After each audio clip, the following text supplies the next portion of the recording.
يا جماعة، هل عمره حد فينا حس إنه بيعمل اللي عليه في العبادة، صلاة والصيام وقراءة قرآن، بس الحياة زي ما هي، كأن في حاجة غلط بس مش عارفين هي إيه؟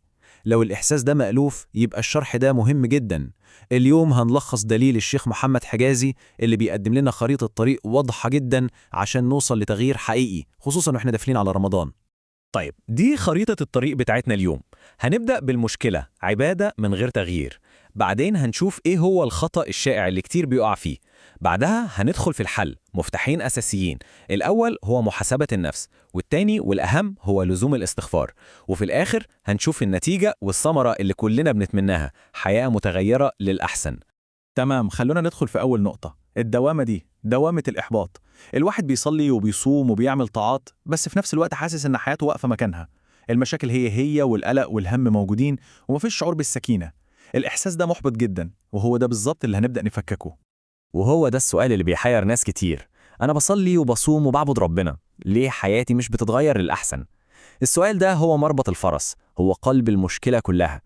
ولو لقينا إجابته يبقى إحنا كده حطينا رجلينا على أول الطريق الصح.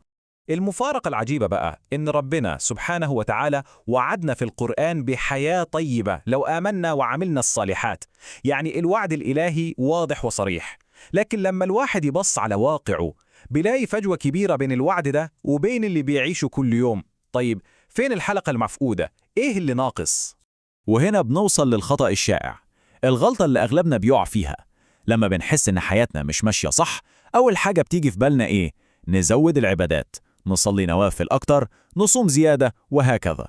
بس الشيخ بيقول إن في خطوة أهم بكتير، خطوة أول الكل بيتجاهلها، والمفاجأة إنها مش الحاجة اللي كلنا بنتوقعها.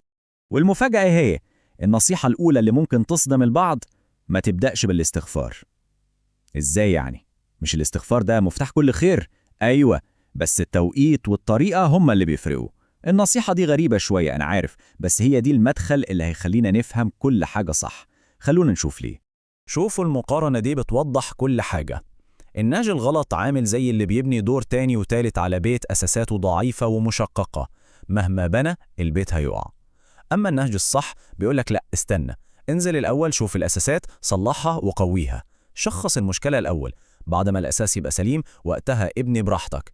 الفرق واضح جدا بين مجرد التجديس وبين البناء السليم. بالظبط زي ما قلنا، محدش بيروح الصيدلية ياخد أي دواء وخلاص. لازم الأول يروح للدكتور يشخص حالته ويعرف هو بيعاني من إيه بالظبط. نفس الكلام في علاقتنا بربنا. قبل ما ناخد دواء الاستغفار لازم الأول نعمل كشف ونشخص الأمراض الروحية اللي عندنا، والخطوة دي اسمها محاسبة النفس، الجلسة الصريحة مع الذات. طيب جاهزين؟ خلونا نبدأ قائمة المحاسبة دي مع بعض. أول حاجة لازم نتفقدها هي عمود الدين، الصلاة. هل بنصليها في وقتها ولا بنأخرها؟ سؤال بسيط بس إجابته مهمة جدا.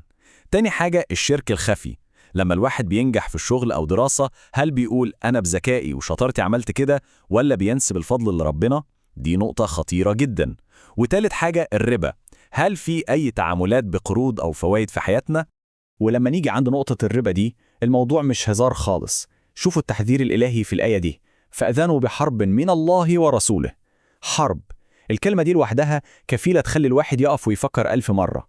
ده مش مجرد ذنب عادي، ده إعلان حرب مباشر. فإزاي ممكن الواحد يتوقع يعيش حياة طيبة وهادئة وهو في حالة حرب مع الله ورسوله؟ مستحيل. تمام، نكمل القائمة بتاعتنا وندخل دلوقتي على ذنوب ممكن ناس كتير تستهين بيها لكن أثرها مدمر. أول حاجة ذنوب اللسان، الغيبة والنميمة والكلام في أعراض الناس. هل اللسان شغال في الخير ولا في الشر؟ تاني حاجة ودي الأصعب يمكن، ذنوب الخلوات، لما الباب يتقفل ومحدش شايف، إيه اللي بيحصل؟ هل المشاهدات بتكون حلال ولا حرام؟ وآخر حاجة في المجموعة دي صلة الرحم، هل في قطيعة مع الأهل والأقارب؟ والجزء الأخير من المحاسبة بيغوص أعمق جوه النفس. هنا بنتكلم عن أمراض القلب، سوء الخلق والغضب اللي ملوش لازمة، الكبر لما الواحد يشوف نفسه أحسن من غيره، الرياء لما نعمل عمل صالح عشان الناس تقول الله، الحسد والكراهية والعياذ بالله، وأخيرا الحشمة والمظهر العام.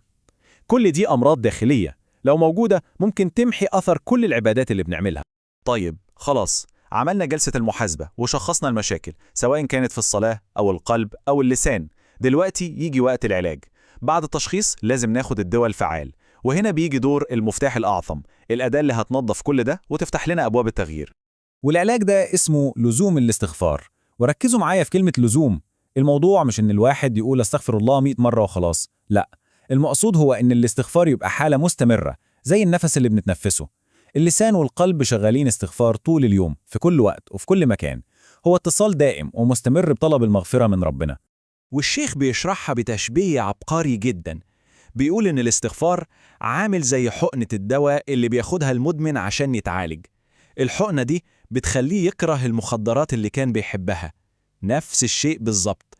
لزوم الاستغفار بيعمل كده في القلب، بيخلي الواحد يكره الذنب اللي كان متعود عليه ومدمنه، وبالتالي تركه بيبقى سهل جدا.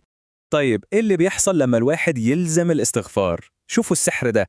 أولاً، ترك الحرام بيبقى سهل. ثانياً، جبال الذنوب اللي كانت منع الدعاء يوصل بتتمحي، فالدعاء بيبدأ يستجاب. والعبادة اللي كانت تقيلة بتتحول لحاجة خفيفة أو محبوبة، وبيجي معاها إحساس بالسكينة والهدوء. وفوق كل ده، أبواب الرزق والبركة بتتفتح. يعني باختصار، عملية تطهير وتنظيف كاملة بتغير كل حاجة. تمام، وصلنا للمحطة الأخيرة، الثمرة، النتيجة النهائية لكل ده.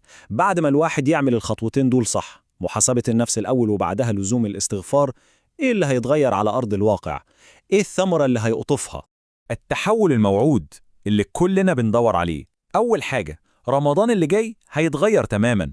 بدل ما يبقى تقيل هيبقى خفيف وجميل وممتع. هيبدأ الواحد يحس بقرب حقيقي وملموس من ربنا، والدعوات هتستجاب، ومصاعب الحياة هتبدأ تخف. يعني باختصار، الحياة الطيبة اللي ربنا وعدنا بيها في القرآن هتبدأ تتحقق فعلاً، والذنوب والعادات السيئة هتبدأ تختفي واحدة ورا التانية لوحدها. وهنا السؤال الأخير، وهو أهم سؤال. السؤال مش إيه اللي اتعلمناه اليوم، السؤال هو كل واحد فينا هيبدأ بإيه؟ إيه هو أول ذنب هيبدأ يحاسب نفسه عليه من القائمة اللي شفناها؟ دي هي نقطة البداية الحقيقية للتغيير، مش بكرة، اليوم.